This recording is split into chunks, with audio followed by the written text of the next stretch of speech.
আচ্ছা, বলো তো বাবা, যখন তুমি পড়াশোনা করতে তখন তোমার জিকে কেমন ছিল? জিকে জিকে তে আমি 100-তে 100 নম্বর পেতাম। তবে তোমাকে দু চারটে প্রশ্ন জিজ্ঞেস করবো বাবা। হ্যাঁ, জিজ্ঞেস কর।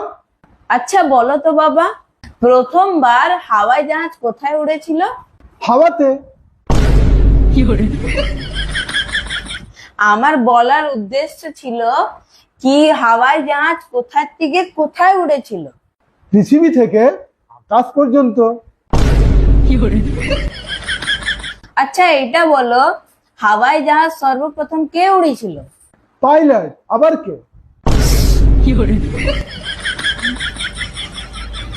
আর কিছু প্রশ্ন জিজ্ঞেস করবি? আচ্ছা বলো তো বাবা, রেলগাড়ি প্রথমবার কোথায় চলেছিল?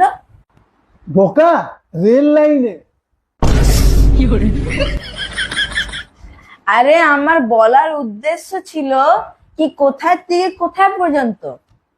এক স্টেশন থেকে আরেক স্টেশন পর্যন্ত। যদি এটাকে পড়াশোনা বলে তো আমার করার নাই পড়াশোনা।